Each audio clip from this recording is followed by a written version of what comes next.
Bismillahirrahmanirrahim. Al-Fatihah li ridhoillah subhanahu wa ta'ala wa li syafaati Rasulillah sallallahu alaihi wasallam. Al-Fatihah. A'udzu billahi minasyaitonir rajim. Bismillahirrahmanirrahim. Alhamdulillahirabbil alamin arrahmanir rahim maliki yaumiddin. Iyyaka na'budu wa iyyaka nasta'in. Ihdinas siratal mustaqim siratal ladzina an'amta 'alaihim ghairil maghdubi 'alaihim waladdallin. Amin. Al-Fatihah ila hadarati musannifi hadzal kitab Syekh Nawawi Banten. Al-Fatihah. A'udzu billahi minasyaitonir rajim. Bismillahirrahmanirrahim. Alhamdulillahirabbil alamin arrahmanir rahim maliki yaumiddin. Iyyaka na'budu wa iyyaka nasta'in. Ihdinas siratal mustaqim siratal ladzina an'amta 'alaihim. Bismillahirrahmanirrahim. Assalamualaikum warahmatullahi wabarakatuh. Alhamdulillahirabbil alamin wassalatu wassalamu ala asyrafil anbiya'i wal mursalin sayyidina Muhammadin wa ala alihi washabihi ajma'in. Amma ba'du. May yuridillahu bihi khairan yafqahu fid din. Bismillahirrahmanirrahim. Alhamdulillah, malam hari ini kita dapat ngaji di malam bulan puasa, malam Jumat pertama. Alhamdulillah diawali dengan zikir, sholawat dan ngaji. Jadi kegiatan di malam bulan suci Ramadan itu apapun bentuknya, kalau itu kebaikan maka akan dilipat gandakan. Nah itu keunggulan kita ketika kita melaksanakan kebaikan di bulan suci Ramadan. Ngaji kalau biasanya cuma pahala 1, tapi kalau ngaji di bulan Ramadan pahalanya 10 satu huruf.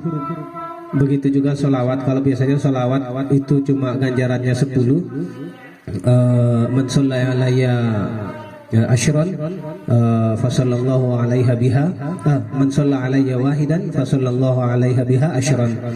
Barang siapa yang bersolawat kepadaku 1 kali, maka Allah akan bersalawat kepadanya 10 kebaikan. Itu kalau di hari-hari biasa. Tapi kalau di bulan Ramadan tentunya akan mendapatkan kelipatan. Begitu juga kalau kita berzikir di malam biasa itu ya di 1, tapi ketika di bulan Ramadan maka 10. Nah, ketika kita meninggalkan kebaikan di bulan Ramadan ini, tentunya kita akan menjadi orang-orang yang rugi. Sallu alaihi. Begitu juga dengan ngaji. Ngaji itu ketika kita ngaji mungkin pahalanya cuma satu ngajinya 1, terus yang kedua majelisnya, terus yang ketiga itu kumpul-kumpulnya. Mungkin itu 1, tapi ketika itu dilaksanakan di bulan puasa maka itu menjadi berlipat ganda. Ketika orang hadir di dalam satu majelis, baik zikir atau majelis ilmu ngaji seperti ini, maka dia akan mendapatkan yang pertama itu adalah permohonan ampun dari malaikat untuk orang itu. Ya Allah, ampunilah orang itu yang duduk di majelis zikir itu. Permintaan malaikat yang mendoakan, artinya malaikat yang meminta. Ya mudah-mudahan Allah ridho dengan kita semua. Amin amin ya rabbal alamin. Ya pertama-tama kita panjatkan puji syukur alhamdulillah. Yang kedua kita sholawat serta salam mudah-mudahan selalu terlimpahkan kepada baginda Nabi Muhammad sallallahu alaihi wasallam. Bismillahirrahmanirrahim. Jadi kegiatan malam ini adalah kegiatan di bulan puasa yang pertama. Jadi kegiatan ini mudah-mudahan Allah lipat gandakan dan Allah tulis sebagai amal soleh. Bismillahirrahmanirrahim. Sebelum kita mulai ada ungkapan ulama yang mengatakan may yuridillahu bihi khairan yufaqihu fiddin atau yafqahu fiddin.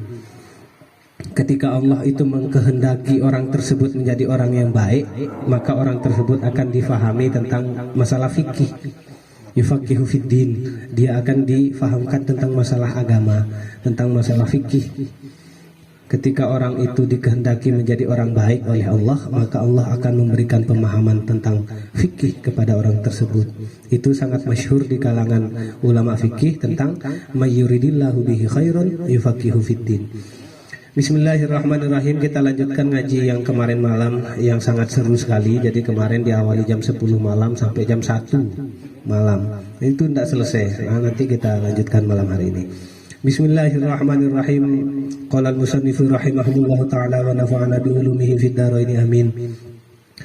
Faslun fi bayani istinja'i bil hajari wa huwa al-musamma bil mutahharati al-mukhaffafi wa ammal ma'u fa huwa al-mutahharu al-muzayyili wa yajibu al-istinja'u 'ala al-fuadi anhu khasyatu tanjisu ghairu mahallihi aw aradahu annahu as-salatu min kulli kharijin min al-farji najasun.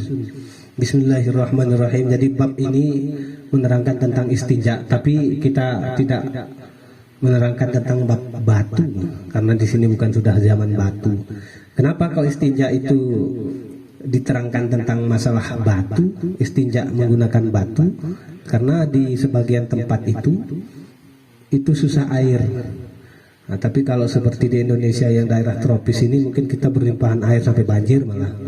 Nah, jangan khawatir kalau masalah air. Jadi untuk istinja dengan batu ini agak-agak asing, karena kita tidak pernah diajarkan oleh orang tua dulu. Yang diajarkan itu adalah berwudu dengan air, istinja dengan air, cebok maksudnya. Terus gimana kalau istinja dengan tisu? Ah, itu di sebagian tempat yang susah air, susah batu, pakai tisu. Bismillahirrahmanirrahim. Faslun fil istinja'i bil hajar. Jadi yang pertama-tama ketika orang akan melaksanakan sholat yaitu cebok, membersihkan najis dari orang tersebut, baik menggunakan batu atau menggunakan air. Kalau di Indonesia masyhurnya dengan air. Kalau di tempat yang susah air, masyhurnya dengan batu. Makanya ketika kayak di daerah padang pasir begitu, terus kita mau buang air besar, cari batu dulu. Apa syaratnya? Menggunakan batu yang suci. Berapa batunya? Jumlahnya 3 biji batu. Itu menggunakan batu yang suci 3 biji. Nah, atau kalau tidak ada batu 3 biji, boleh dengan 1 batu tapi 3 sisinya.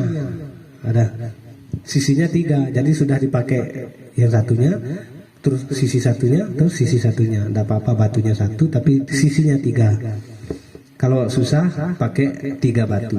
Nah, itu bisa dilaksanakan kalau mau nyoba misalnya istinja. Nanti di rumah nih pulang nih kan sudah makan. Nah, jadi nanti bawa batu memang sudah. Nah, coba di rumah selesai ngaji nih. Kacau itu. Fungsinya apa? Fungsinya adalah memindahkan najis yang dari kita kepada batu. Itu fungsinya. Berarti batunya harus apa? Harus keras. Kalau misalnya lembek, malah najisnya kemana-mana, hancur batunya. Taruhlah tanah yang kering. Tidak batu berarti, harus batu. Kayu juga tidak bisa, kan kayu, bukan batu. Jadi kita skip untuk istinja dengan batu, maka kita langsung masuk di bab wudu. Bismillahirrahmanirrahim. Faslun fil wudu. Jadi fasal malam ini kita menerangkan tentang wudu. Wa huwa al-musamma bil mutahhari ar-rafi wal mu'tamad innahu al-maf'ul makna la di anna sholata munajah ila rabbi ta'ala. Jadi sebelum kita melaksanakan sholat, maka kita diwajibkan untuk berwudu. Sesuatu yang sesuatu yang menyebabkan perkara itu menjadikan itu wajib, maka hukumnya juga wajib. Jadi kayak sholat itu wajib, tapi wudu ini tidak wajib hukumnya. Wudu ini tidak wajib hukumnya. Tapi ketika itu menjadikan barang itu yang wajib tadi harus dengan itu, maka wajib hukumnya. Contoh, ketika masuk waktu sholat, maka hukum wudu itu wajib. Nah, tapi ketika di luar sholat, hukum wudu itu sunnah. Jadi wudu ini bukan barang wajib, tapi barang sunnah. Tapi ketika kita hendak melaksanakan kewajiban dan harus pakai wudu, maka hukum wudu itu menjadi wajib. Hukum asalnya wudu adalah sunnah. Hukum asalnya wudu adalah sunnah. Tapi ketika akan melaksanakan sholat, maka hukumnya menjadi wajib. Ada juga hukum wudu itu menjadi haram ketika orang tersebut itu junub, hadas besar. Hadas besar. Ketika orang tersebut haid, maka haram dia untuk berwudu. Tidak boleh wudu orang haid, tidak boleh wudu orang nifas, tidak boleh wudu orang junub. Jadi orang wudu itu hukum asalnya adalah sunnah. Bisa menjadi haram, bisa menjadi wajib. Nah, itu. Kapan wudu menjadi wajib? Ketika masuk waktu sholat. Kapan wudu itu haram? Ketika orang itu berhadas besar, maka haram hukumnya berwudu. Bismillahirrahmanirrahim. Wa furudul wudu. Walau kana al-wudu mandubun bi ayyi arkanihi sittatun. Jadi fardunya wudu ada 6. Kemarin sudah kita bahas. Nah, walaupun wudunya ini adalah wudu sunat, bukan wudhu wajib. Nah, jadi tadi kita bilang, Syekh Nawawi bilang di sini walau kanal wudhu manduban, walaupun wudhunya itu wudhu yang sunnah. Jadi ya ndak tahu ya, pengen aja wudhu gitu. Karena ketika orang berwudu itu malaikat itu dekat dengan orang yang berwudu, dan ketika wudunya orang itu masih ada, malaikat itu memohonkan ampun kepada orang yang punya wudu. Makanya kenapa orang ahli sufi itu jarang yang putus dari wudu, putus wudu, wudu lagi, putus wudu, wudu lagi, karena banyak keberkahan di dalam wudu yang tidak dimiliki bagi orang yang tidak punya wudu. Bismillahirrahmanirrahim. Sittatun, ada 6. Al-awwalu an-niyatu. Liqaulihi sallallahu alaihi wasallam innamal a'malu binniyat wa innamal likulli imri'in ma nawa. Jadi wajib rukunnya wudu yang pertama itu wajib niat. Boleh jadi ketika orang tidak niat itu bisa saja dia cuma bersihkan wajah cuma supaya seger gitu, nggak pakai niat wudu. Jadi yang membedakan orang itu untuk menghilangkan hadas kecil itu adalah wudunya. Mana hadasnya? Wudunya, niatnya dulu. Bagaimana niatnya? Nawaitu wudu'a li raf'il hadasil asghari. Jadi untuk menghilangkan hadas yang kecil itu tidak nampak memang hadasnya, tapi li raf'il hadasil asghari, untuk menghilangkan hadas kecil, itu bunyi niatnya di dalam berwudu. Nah, jadi ketika kita tidak niat wudu maka tidak punya wudu. Tapi ketika kita sudah berniat untuk berwudu maka baru kita punya wudu, baru hadas kecilnya itu hilang. Jadi yang pertama wajib niat, sebagaimana hadis Nabi kata Syekh Nawawi, innamal a'malu binniyat. Selanjutnya bagaimana niat itu? Niat itu sebelum melaksanakan wudu sudah berniat di mulut. Jadi talafus bin niat, nawaitul wudu pakai mulut itu hukumnya sunnah. Talafus bin niat itu hukumnya sunnah. Jadi ada sebagian pendapat baik itu ada di sholat, talafus bin niat itu hukumnya sunnah. Ada ulama yang mengatakan niat itu haram. Talafus bin niat itu haram karena tidak memiliki fungsi apa-apa di dalam ibadah. Contoh usolli fardal maghribi, bunyi mulut kita. Itu sebagian pendapat itu mengatakan, atau orang-orang sebelah itu mengatakan bahwa ya itu tidak penting, tidak berguna, tidak ada fungsinya. Talafus bin niat di dalam wudu juga seperti itu. Jadi disunahkan untuk talafus bin niat itu menurut pendapat Syafi'i. Apa talafus bin niat itu? Melapaskan niat. Saya nawaitul wudu'a li raf'il hadasil asghari lillahi ta'ala. Baru ambil air untuk kumur, baru ambil air untuk hidung, baru ambil air untuk wajah, baru saya niat wudu di dalam hati. Niatnya di dalam hati. Baru ambil air taruh di wajah, itu baru kita niat di dalam hati, saya niat wudu untuk menghilangkan hadas kecil. Dah. Atau kalau susah, saya niat wudu, dah selesai, cukup, karena tadi sudah talafus bin niat, sudah ngomong di dalam mulut. Kalau orang yang susah di dalam berniat wudu, maka caranya adalah niat sebelum melaksanakan wudu, sebelum ngapa-ngapain niat aja, saya niat wudu. Nah, itu kalau susah. Selanjutnya yang kedua, tadi niat wudu. Selanjutnya yang kedua, mana yang kedua? Ghuslul wajhi. Nah, jadi kemarin sudah bahas tentang ghuslul wajhi.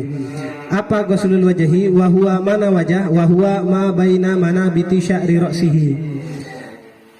Yang dikatakan wajah itu ma baina manabiti sya'ri ra'sihi. Ya, semua yang ada di antara dari tumbuhnya rambut kepala. Manabiti ini namanya manabiti, namanya ra'sihi. Manabiti ini tempat tumbuhnya rambut kepala, ra'sihi kepala. Sampai wa tahta muntaha lihyatihi, sampai bawahnya jenggot dagu, sampai bawahnya jenggot. Wama baina uznihi fi fammihi, apa ini? Wama baina uzunaihi, dan juga sesuatu yang diantara kedua kuping. Berarti kalau batasan wajah itu yaitu dari tumbuhnya rambut sampai ke dagu. Kalau dari kiri ke kanan, dari kuping yang kiri dan kuping yang satunya. Jadi selisih harus kena, ada kumisnya ya kumisnya harus kena, terus ada jenggotnya ya jenggotnya harus kena, terus rambut-rambut yang ada di wajah kayak bulu mata, terus alis itu harus kena, harus kena semua. Kalau biasanya kalau kita wudhu biasa-biasa ambil air terus langsung di dahi, biasanya yang tidak kena itu pupil mata, di bawah mata itu biasanya tidak kena. Kalau mau dicontohkan, coba tes cuci muka terus pakai sabun, ambil air begini pasti masih ada sabunnya di sini. Nah itu tidak kena, berarti tidak kena air. Harus dipastikan betul-betul kena air semua, yang dari atas sampai sini, dari samping sini sampai samping sini harus kena air semua. Itu yang namanya wajah. Nah, jadi di sini diterangkan ghuslul wajhi, kata Safinatun Najah, ghuslul wajhi. Kata Syekh Nawawi, mana wajah itu? Yaitu tadi itu keterangan tentang wajah. Yang kedua adalah membasuh wajah. Yang ketiga, ghuslul yadai ma'a mirfaqaini. Yang kedua, membasuh tangan dan ma'a sikut, mirfaqaini, sikut. Jadi tangan sampai sikut yang wajib. Kalau dilebihkan tidak apa-apa. Dari tangan sampai sikut beserta jari-jarinya. Nah, jadi kadang-kadang mungkin tangan-tangan aja, tapi di sela-sela jarinya itu tidak kena. Nah, itu harus diperhatikan juga. Yang ketiga, membasuh tangan beserta sikut, Yang keempat, warabi'u mashu syai'in minar ro'si. Nah, ini dia. Yang keempat yaitu mengusap sebagian dari rambut kepala. Bedanya kalau ghuslun itu adalah membasuh, kalau mashu itu mengusap. Kalau ghuslun itu barang itu kita pergikan ke air. Kalau mashu itu kita ambil airnya, kita pergikan ke barang itu, ambil air seret sedikit. Kalau kita basuh berarti airnya harus banyak. Tapi kalau mashu itu sedikit, diusap, mengusap sebagian rambut kepala itu wajib. Nah, terus yang tak punya rambut kepala gimana? Kalau yang botak, mana kendil itu? Kalau misalnya orangnya botak gimana? Ya dikira-kira aja, kira-kira kena ada rambut. Kalau ada rambutnya terus dia kena, berarti ya sudah cukup pakai kira-kira. Selanjutnya wal khamisu ghuslur rijlaini ma'al ka'baini, yaitu membasuh kaki, membasuh kaki beserta dengan mata kaki sampai ke mata kaki. Dan yang terakhir adalah tertib. Nah, ini semua kita laksanakan ketika kita dalam keadaan kondisi normal. Kalau keadaannya tidak normal bagaimana? Cukup dengan air aqua 1 gelas. Bagaimana caranya? Nanti kita praktek.